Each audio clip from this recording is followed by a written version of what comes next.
aí, minha galera linda, tudo bem com vocês? Sejam todos bem-vindos aqui ao nosso encontro com a palavra de hoje. Estamos aqui para estudar a lição número 9, que tem como título Uma cidade chamada confusão. Hoje nós vamos falar de dois poderes opostos que estão desde o início do grande conflito juntos, batalhando pela sua mente, pela minha mente e pela nossa mente aqui, ok? Então esse é o nosso tema de hoje, mas a gente nunca abre a palavra de Deus sem antes pedirmos a presença dele aqui conosco. Então vou pedir para minha querida Rosângela fazer a nossa oração inicial. Senhor nosso Deus, nosso Pai, nós queremos te agradecer pelo privilégio que temos de poder estar aqui juntos para mais uma vez estudar a Tua Palavra, tirar as nossas dúvidas, esclarecer alguns pontos tão importantes que se referem à nossa salvação, se referem a esses dias em que estamos vivendo. Fica conosco, Senhor, derrama sobre nós Teu Espírito Santo, que Ele fale através de nós, conosco e também com as pessoas que estarão nos assistindo. Dá-nos, Senhor, a Tua paz, pedimos-te agradecidos em nome de Jesus. Amém. Amém, Pai. Amém.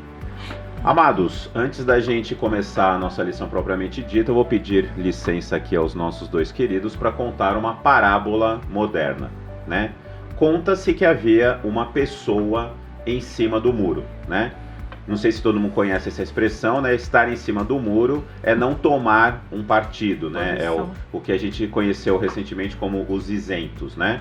Então essa pessoa estava em cima do muro. De um lado do muro estava Jesus Cristo, do outro lado do muro estava Satanás. E aí a pessoa em cima do muro, ela estava constantemente sendo convidada por Jesus a ir para o lado dele, né? Jesus estava o tempo todo, desce daí, vem para o meu lado, não fique em cima do muro, tome uma decisão, vem para o meu lado. E do outro lado, Satanás caladinho, né? E aí a pessoa olhava para um lado, olhava para o outro e Jesus insistindo, por favor, desça daí, não fique aí, não é bom ficar aí, desça do muro, vem para o meu lado, vem para cá. E Jesus continuava insistindo até que a pessoa ficou encafifada com aquilo e falou, Senhor Jesus, dá uma licencinha só. Satanás, por que você não fala nada? Por que Jesus está o tempo todo insistindo para eu descer e você está de boa aí sem falar nada? Aí Satanás simplesmente virou para a pessoa e falou, por um motivo muito simples, o muro é meu, né? Então essa é uma parábola recente, né? Não é uma parábola canônica, mas é uma parábola recente para nos mostrar o perigo de nós não decidirmos que lado nós estamos. E o que é pior, quando muita gente acha que estar sobre o muro, ficar em cima do muro, é uma boa decisão, não é. Porque ela já está se posicionando contra Jesus Cristo e a favor de Satanás. É sobre isso o tema do nosso estudo aqui de hoje, né? Falando sobre uma cidade chamada confusão, nós vamos ver aqui como a Bíblia nos ensina claramente que só há dois caminhos, né? Jesus, tem pessoas que fazem Jesus e Satanás, não é? Jesus e Satanás, né? Jerusalém e Babilônia. O caminho que leva à salvação e o caminho que leva à perdição. João vai usar exatamente a figura de Jerusalém como a cidade santa, né? A cidade de Deus, e Babilônia como a cidade que é dominada por Satanás e suas doutrinas humanas. Isso é muito importante da gente entender desde já, né? A primeira lição que vai nos falar é exatamente isso, a lição de domingo, né? Vai falar sobre dois sistemas opostos, né? A base desse estudo está lá em Apocalipse 12:17, em que fala que o dragão, ele odeia a mulher, mas ele persegue quem? O remanescente. E quais são as características do remanescente? Eles guardam a lei de Deus e têm o testemunho de Jesus, né? Então a primeira pergunta que vou lançar aqui para os nossos queridos é a seguinte: quais são as características da Babilônia histórica que irão ser usadas por João para nos mostrar o que é a Babilônia espiritual? Eu achei muito interessante que a própria lição ela comenta algumas coisas em relação a isso, até anotei aqui, que a Babilônia real, né, que existiu, ela foi um símbolo de autossuficiência, autopreservação e independência em relação a Deus. Aí eu fico pensando, É exatamente isso que as pessoas estão buscando hoje, né? Não é? Ficarem totalmente independentes de Deus, né? Não serem mais dominadas por qualquer tipo de regra, por qualquer tipo de parâmetro moral, não é? As pessoas querem fazer o que elas bem entendem. Faz aquela o que história. tu queres, pois é tudo Isso. da lei. Se te faz bem, faça. Se você gosta, se está bom para você, tudo bem. Mas não é assim, né? Nós Acho que vivemos em não, sociedade, exatamente. não é? É aquela história que nós sabemos tão bem, que onde termina o meu direito, começa o do outro, né? E as pessoas, nessa semana, infelizmente, nós tivemos, né, muitas provas disso, naquelas questões das escolas e tal. Então, a gente vê assim, esses dois sistemas, eles são muito contrários um ao outro, né? Justamente por isso. A Babilônia real, ela mostra isso, essa autossuficiência, essa independência de Deus, enquanto que estar com Deus ou fazer parte da família de Deus, do povo de Deus, é exatamente o contrário. Você quer ser dependente de Deus, você precisa, na verdade, né? Ser dependente de Deus. Você sente prazer em obedecer. Você sente prazer em obedecer, você não pode se autopreservar, você tem que se doar, né? Aquele texto de Gálatas 2:20 que a gente conhece tão bem, que diz, já não sou mais eu que vivo, mas Cristo vive em mim. Esse texto é fantástico, né? Porque mostra isso, você tem que morrer, o eu tem que morrer a cada dia. E na Babilônia, tanto a real quanto a espiritual, a gente vê exatamente o contrário. O eu exaltado, né? E até eu coloquei aqui para comentar também, quando a gente vê essa oposição aí em relação às coisas de Deus, você vê sobriedade versus embriaguez. Você vê pureza versus prostituição. Você vê verdade contra mentira, né? A Igreja de Deus versus Babilônia. Então, assim, nós precisamos ter essa visão mais clara, né? E eu acredito, as pessoas, né, que ainda não, como você colocou bem nessa parábola, né, que ainda estão em cima do muro, pensando que estão isentas nas suas decisões, nas suas escolhas, elas têm que ter essa visão mais clara de que realmente elas precisam tomar uma decisão. Na verdade, elas já tomaram uma decisão e não é a decisão certa, né? Isso. Permanecer em cima do muro não é a decisão certa. Porque são dois grupos, não vai ter. Não há três. Até nós estávamos comentando aqui, né, um pouco antes de começarmos, não vai haver placa de igreja daqui a algum tempo, né? Não vai haver nada disso. Vai haver dois grupos. Aqueles que obedecem a Deus, fazem a sua vontade e o aceitam como Senhor e Salvador, e aqueles que não aceitam. Aqueles que não querem saber da palavra dele, não querem saber de doutrinas que lhes são favoráveis, doutrinas humanas. Exatamente. Né? Por isso que o título da lição, uma cidade chamada Confusão, é a confusão. Não é? Babilônia, até coloquei aqui, a gente lembrar, Babilônia, quando você lê no capítulo 17, ela é a mãe de todas as prostitutas, porque ela prostituiu a verdade e ela conseguiu espalhar isso para todas as demais. E muitas estão bebendo nessa água, né? Nessa água prostituída, quer dizer, de engano, de mentira, né? De tudo aquilo que, infelizmente, tem levado as pessoas a uma compreensão errada de Deus, do caráter dele, da intenção dele para conosco. Eu sempre falo pro pessoal, né, na minha classe Escola Sabatina, em outras ocasiões, que a maior prova que nós temos do amor de Deus foi Jesus ter vindo aqui. Exatamente. Não há maior prova de amor. Não tem maior prova. Então, você duvidar de um Deus assim, que foi capaz de fazer isso, de permitir isso, não tem... duvidar de tudo. É duvidar de tudo mais, né? A gente pode ver, conforme você tinha perguntado, né? Nesse estudo tem esse paralelo entre a queda da Babilônia física e da Babilônia espiritual. Exato. A gente pode ver que a Babilônia vem do nome Babel, exato, que justamente é confusão, Babel. que é justamente como você já falou, que é autoexaltação, independência de Deus e desobediência. Historicamente as pessoas obedeciam alguma religião, obedeciam regras familiares, obedeciam. Agora não, a única pessoa que eu obedeço é a mim mesmo. Sim. E a mim mesmo nesse momento, porque daqui a 5 minutos eu posso mudar radicalmente de ideia. E eu posso mudar porque quem manda na minha vida sou eu. Isso, exato. Meu corpo, minhas regras. Exatamente. Então nem sou eu que mando em mim. Eu mando em mim nesse momento. São as circunstâncias. As circunstâncias. Daqui a meia hora eu posso ser uma pessoa totalmente diferente e agir totalmente diferente e tudo bem. É, verdade. Então, na verdade, assim, traçando esse paralelo, a gente vê que a Babilônia física, ela teve a sua queda. E a sua queda foi profetizada, inclusive, por Isaías. Exatamente. Isaías Isso. profetizou justamente Aham. por causa da idolatria da Babilônia. Exatamente. E pelo fato de ter imposto ao povo de Deus, ter destruído o primeiro templo, em 586 a.C., Uhum. e também ter forçado eles entrarem nas tradições, nas práticas. Sim. E só o povo que era realmente fiel É.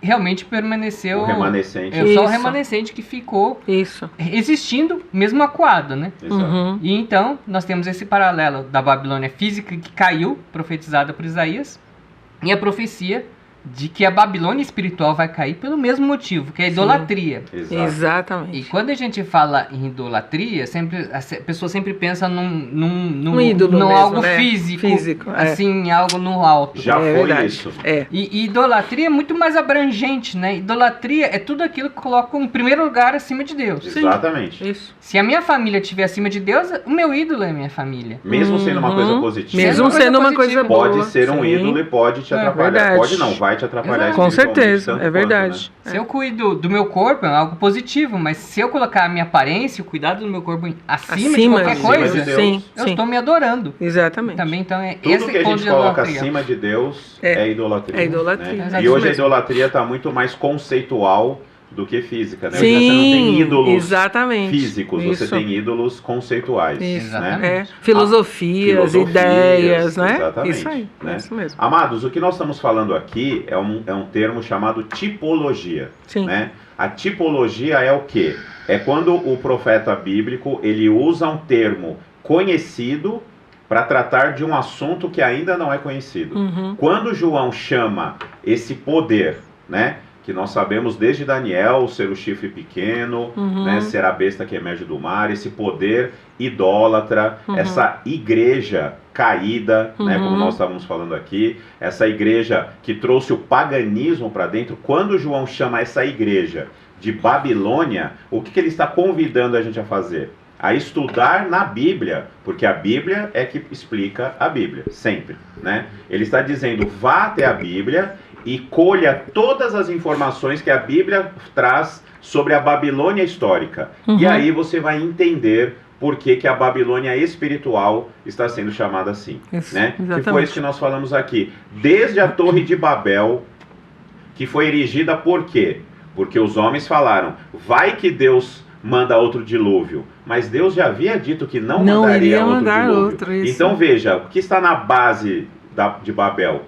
Desconfiança de Deus. Rebeldia, Então, né? essa rebeldia, essa desconfiança é o que traz, é o que a Babilônia traz ao longo da sua história. Sim. Né? E a Babilônia espiritual, ou seja, a igreja que vai se colocar contra Deus, por incrível que pareça, por isso que Daniel ficou embasbacado, por isso que João ficou embasbacado. Como assim uma igreja que se diz cristã vai se colocar contra Cristo, Deus. contra Deus? Contra tudo que se Contra chama Deus, tudo que inclusive, se chama né? Deus? É verdade. Então perceba, é assim que a gente estuda a Bíblia. Como é que eu sei qual é a Babilônia espiritual, qual que é a Babilônia moderna? Eu preciso entender a Babilônia histórica e aí eu real. vou entender Isso. a Babilônia moderna. Isso né? mesmo. E é. tudo aquilo de errado que ela vai ensinar. Isso E falando em errado, coisas erradas Uhum. que ela vai ensinar, nós temos no segundo tópico aqui a questão do vinho. Uhum. O vinho da ira. Uhum. Né? Se você abrir a sua Bíblia ou se anotar para você estudar depois, em Mateus 26, os versos 27 e 28, lá na Santa Ceia, né, na quinta-feira anterior à crucificação de Jesus Cristo, ele disse que ele estava dando aquele cálice de vinho, detalhe, o puro suco da uva, porque Jesus Cristo jamais tomaria e jamais daria para alguém uma bebida alcoólica que tirasse a capacidade de raciocínio da pessoa, que é o que a bebida alcoólica faz, né? Então, o puro suco da uva, aqui Jesus Cristo está dizendo que é o seu sangue, né? Então, o que simboliza o sangue, o que simboliza o vinho puro? Simboliza o evangelho eterno de Jesus Cristo, né? A pureza do evangelho que é para salvar, né? Então, esse puro suco, esse vinho puro, é uma tipologia, novamente, para o Evangelho. Sim. Só que João, lá em Apocalipse 17, ele vai dizer o seguinte, né? Veio um dos 7 anjos que tem as 7 taças e falou comigo dizendo: vem, mostrar-te-ei o julgamento da grande meretriz que se acha sentada sobre muitas águas, com quem se prostituíram os reis da terra, e com o vinho da sua devassidão foi que se embebedaram os que habitam sobre a terra, né?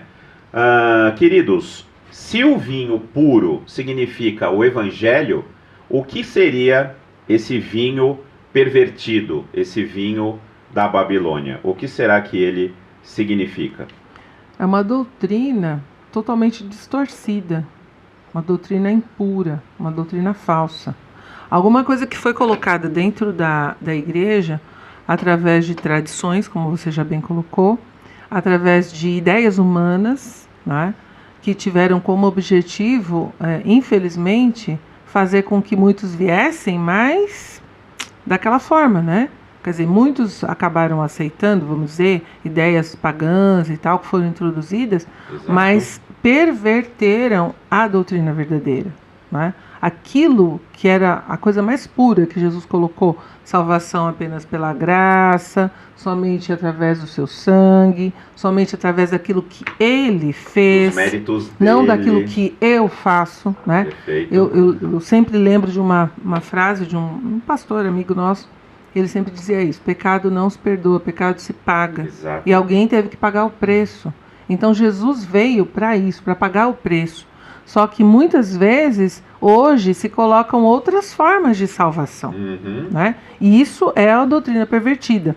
E eu achei interessante que aqui no nosso guia de estudos fala justamente sobre isso, né? A extensão dessa influência. Ela é muito grande. Por quê?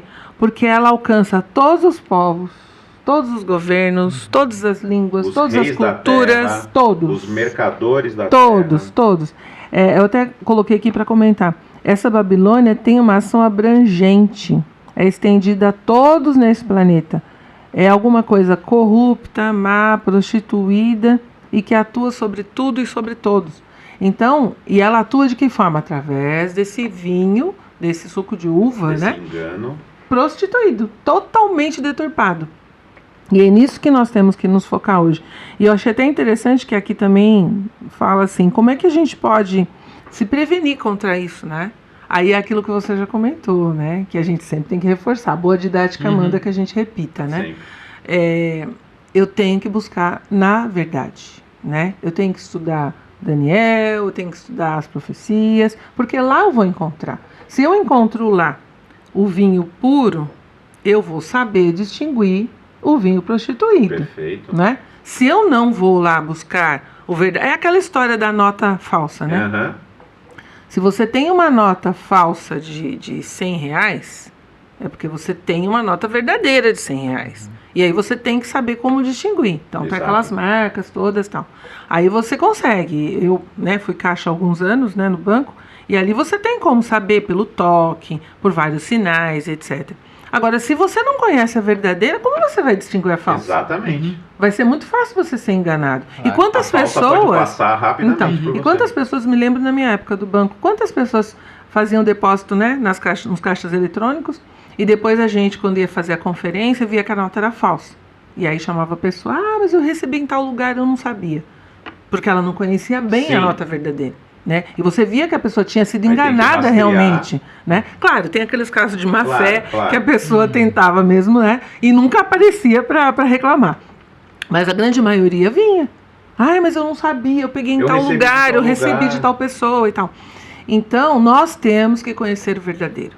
Conhecer muito bem o verdadeiro. Para que quando o falso se apresentar diante de nós, nós tenhamos... vai ser apresentado. Já está sendo. Já né? está, né?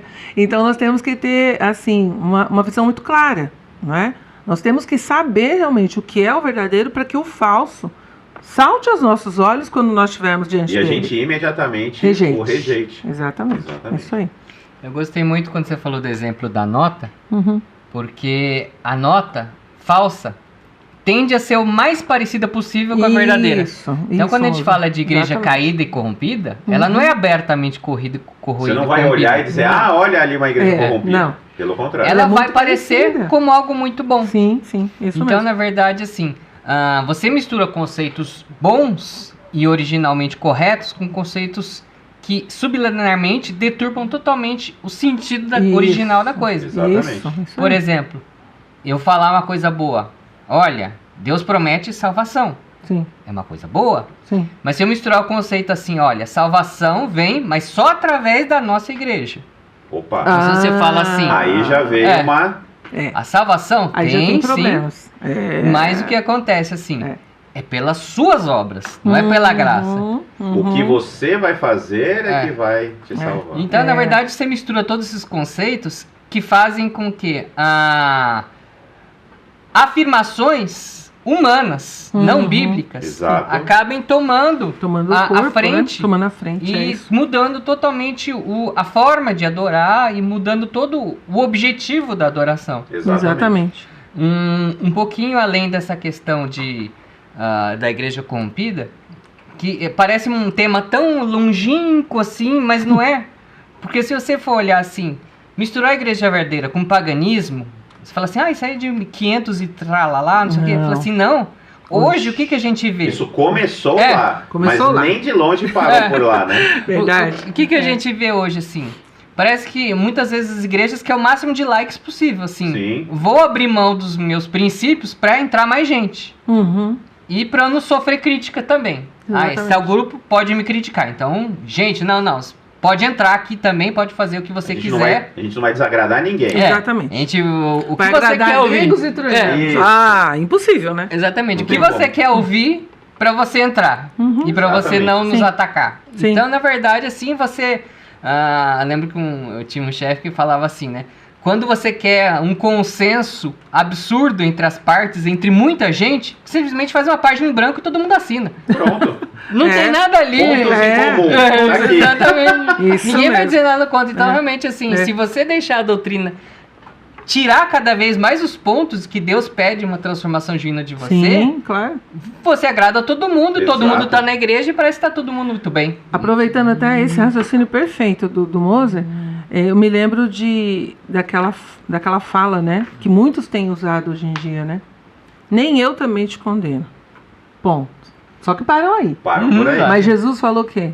Vá e não peques mais. Uhum. Então vem a questão da transformação que você citou agora. Uhum.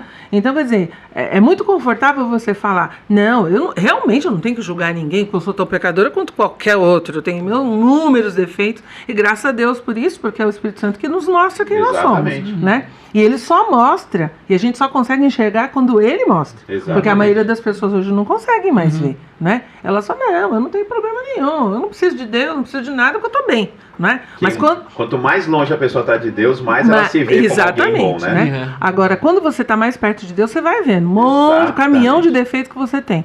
E aí, quando você então toma essa postura, o que acontece? Você procura lugares e pessoas que falem exatamente aquilo que você quer ouvir. Exatamente. E aí vem o vinho da ira, é prostituído, corrompido, porque você vai ouvir, você vai querer ouvir aquilo que você Era esse ponto que eu queria trabalhar um pouquinho melhor antes da gente mudar. Sim. Por que tanto sucesso? Né? Por que o vinho prostituído, por que a igreja prostituída, né? Que eu acho que você aí de casa já sabe de que igreja nós estamos falando. Sim. Por que ela faz tanto sucesso? Por que ela abarca tanta gente durante tanto tempo?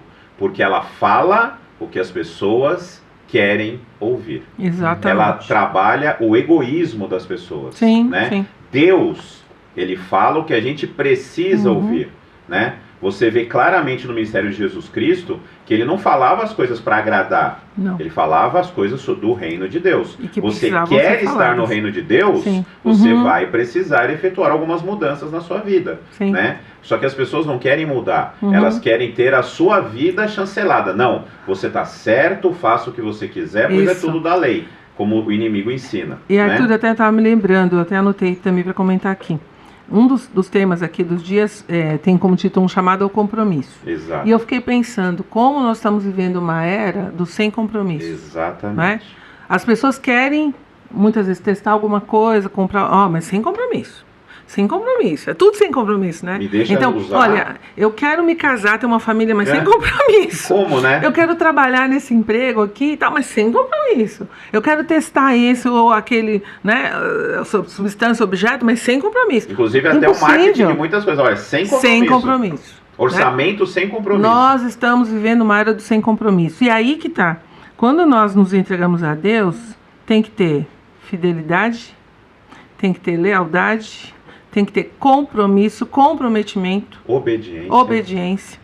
Essas coisas são fundamentais. Não tem como você fugir disso. Como é que você vai se casar sem compromisso? Pro seu cônjuge e dizer, olha, hoje tá tudo beleza, amanhã... Não sei. Como é que a gente vai ver? Sabe, na primeira dificuldade que tem, vira as costas e vai embora. Não é assim, né? Não é. Compromisso exige sacrifício.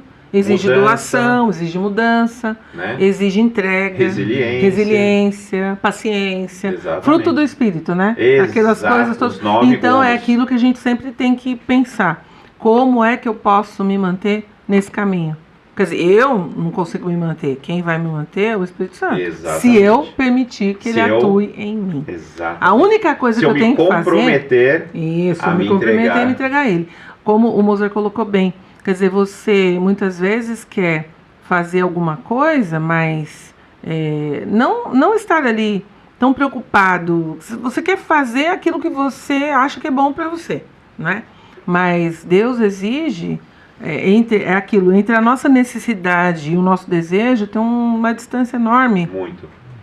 Eu preciso realmente, assim, fazer aquilo que Deus quer, não aquilo que eu quero. Exatamente. Né? Foi o que para Jesus isso, pediu. Você precisa dizer o que pro eu? Tchau, negar, né? Tem que negar. Né? E é algo que as pessoas hoje em dia não querem fazer. Não. E, infelizmente, esse falso vinho, essas falsas doutrinas estão o quê? Alimentando esse egoísmo. Né? Eu vou para a igreja para ouvir a música que eu quero, para ouvir o tipo de pregação que eu quero. Ou seja, eu não estou muito afim da verdade. Eu estou muito afim de ser como um cliente, ser agradado, né? Ter os meus desejos e pegar somente aquilo que eu quero. E aí eu penso o que eu quero, aí de repente se essa igreja começar a falar o que eu não quero, eu vou para outra. Eu vou para outra. Né? Isso é a absoluta falta de compromisso. Acho que é Spurgeon né? que fala isso, né? Que antes, quando a verdade era pregada, as pessoas transformavam a vida. Agora elas mudam de igreja, Exatamente. Né? Mudavam a vida, agora elas mudam de igreja. Isso é muito triste, né, meu filho? É, muito triste. Uma tendência comum que a gente tem hoje, a gente chama dos influencers, né? Ai, nossa. Então a gente... muitas vezes as pessoas... Qual pessoa você segue? Qual pessoa que você gosta mais de acompanhar nas redes sociais? E assim, lá atrás, se não me engano, foram os povos berianos que foram elogiados por Paulo. Sim, porque ele mesmo. Ele falava e eles iam conferir na Bíblia se era aquilo mesmo. Para ver se era daquele jeito. Muitas vezes os outros povos achavam que o Paulo era influência. Paulo falou bonito. Eu acho que esse cara tem razão. Vou segui-lo. E não conferia. E não conferia, mas os berianos... Falou bonito, né? Disse coisas bonitas, eu tô seguindo. Mas será que ele tá falando a verdade? E os berianos iam lá na Bíblia. Exatamente. E é isso que a gente tem que fazer também, né? Não é porque um influencer famoso falou, ou porque, olha, aquela igreja, nossa... traz tanta pastor, gente, tá crescendo tanto, fala tão bonito assim. Aquele pregador, aquele pastor. Nossa, falando então... o que eu quero ouvir, né? Tem que tomar muito cuidado. Realmente é isso, assim. A mensagem tem que ser boa, agradável e baseada na Bíblia. Sim. Então, amados, a questão ela se resume muito facilmente nisso, né? Nós precisamos ter compromisso com Deus. Ele conhece a nossa natureza, ele sabe que nós somos pecadores, e ele sabe que nós precisamos de transformação. Por isso, ele vai promover essa transformação. Mas isso só vai acontecer se eu permitir que o Espírito Santo me transforme, né? Então, o compromisso que nós temos que ter com Deus é de permitir, né, conhecer a verdade e permitir que a verdade nos liberte. Sim, né? Esse é o trabalho que Deus vai fazer em nós. Para a gente começar a costurar o final do nosso estudo, tem aqui uma questão muito importante que a gente vai terminar, inclusive é o último tópico, que é a questão da Babilônia como o centro da idolatria, né?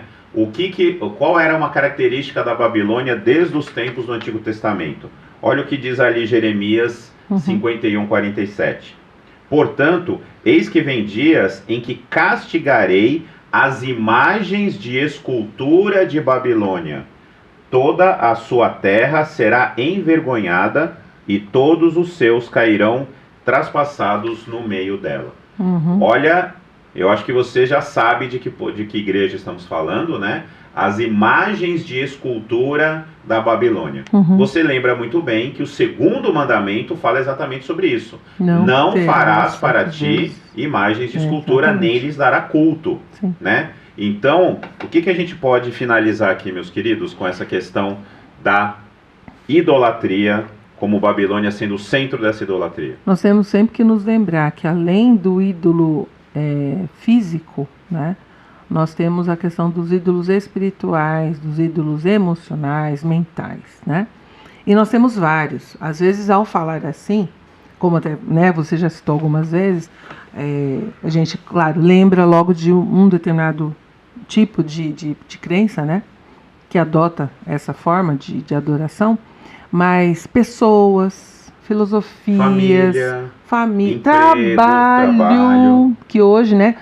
Talvez hoje nem tanto, mas alguns anos atrás, eu lembro nos anos 90, começo dos anos 2000, a gente tinha até aquela expressão, os workaholics, né? Eram as pessoas que trabalhavam demais, eram viciados em trabalho. E muitos deles, inclusive, são responsáveis por esses filhos que hoje estão abandonados.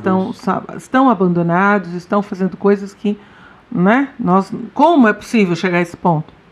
Mas porque muitas vezes focaram demais no aspecto e deixaram a família de lado, né? Então nós temos que lembrar disso. Modo de vida pode ser uma idolatria. O Moser citou aqui, né? O culto ao corpo. Culto ao corpo. Nós fazemos parte de uma igreja que tem a mensagem de saúde. Saúde também. Mas eu colocar isso como centro da minha vida é tão idólatra exatamente. quanto qualquer outra coisa. Então nós temos que tomar esse cuidado. E o Moser colocou isso bem também. Quando ele diz que nós temos que cuidar e não focar apenas no ídolo físico. Porque todos nós temos ídolos, infelizmente, né?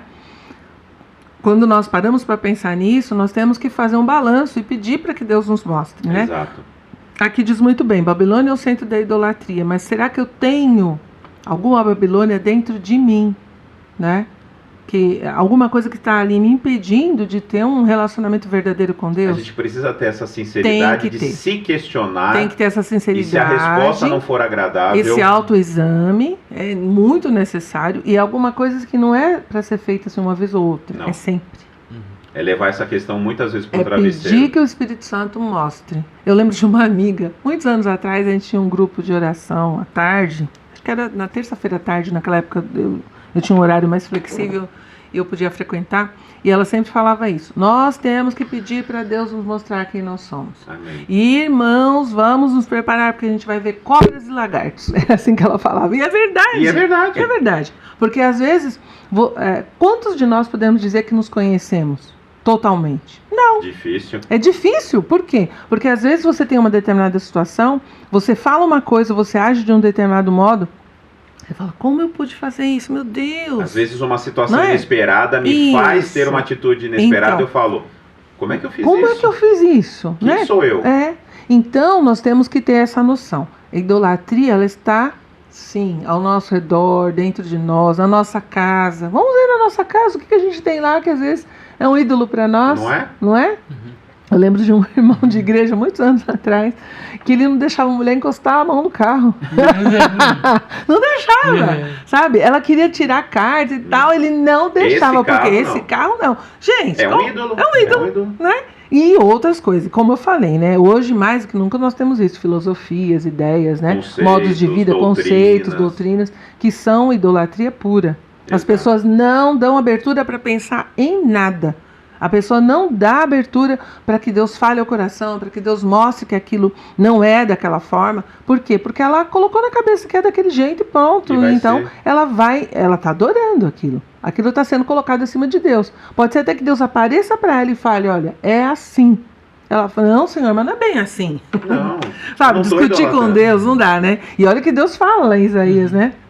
Pra gente trocar ideias com ele, mas muitas vezes a pessoa não dá abertura nem pra isso. É verdade. É muito triste, É né? isso, amados. Nós já estamos aí com o nosso tempo estourado para variar, né? Mas é muito importante a gente ter essa compreensão, né? Sim. Nós temos dois caminhos. A Bíblia deixa isso muito claro. Não há Sim. um terceiro. Não há uma regra, uma via do meio, como muita gente quer colocar. Uhum. Nós temos Deus e temos o inimigo dele, Sim. né? Deus que nos ama, que nos deu tudo, e o inimigo que só quer nos roubar, matar e destruir. Isso. Qual será a Nossa sua escolha. decisão? Que você hoje, aqui, agora, escolha Deus, porque Ele é amor, e mesmo que Ele peça para você operar mudanças, você mesmo vai perceber logo logo que foi a melhor coisa que podia ter acontecido na sua vida. Amém. Amém, amados? Amém. Amém. Vamos finalizar aqui com uma oração do meu querido amigo Mozart e estaremos nos despedindo aqui. Bondoso Deus, nós te agradecemos pela oportunidade de estar aqui reunidos, comentando sobre esse estudo, comentando sobre as maravilhas que nos deixaste. Abençoa que em nossa vida possamos identificar os ídolos, tudo aquilo que colocamos acima de Ti, Amém. que possamos, com a Tua força, com o Teu amor, remover isso da nossa vida para que possamos realmente, cada dia, nos aperfeiçoarmos e estarmos cada vez mais próximos do Teu caráter. Amém. Pai. Ajuda-nos nesse processo de transformação que é Amém. difícil, que não requer energia, requer fé, que nós possamos permitir que Tu transforme a nossa vida. Amém. Pai. Nós te pedimos essas bênçãos e te agradecemos. Amém. Amém, Pai. Amém. Fiquem com Deus, amados, e vão para Jesus. Vamos nos transformar. Amém? Amém. Fiquem com Amém. Deus.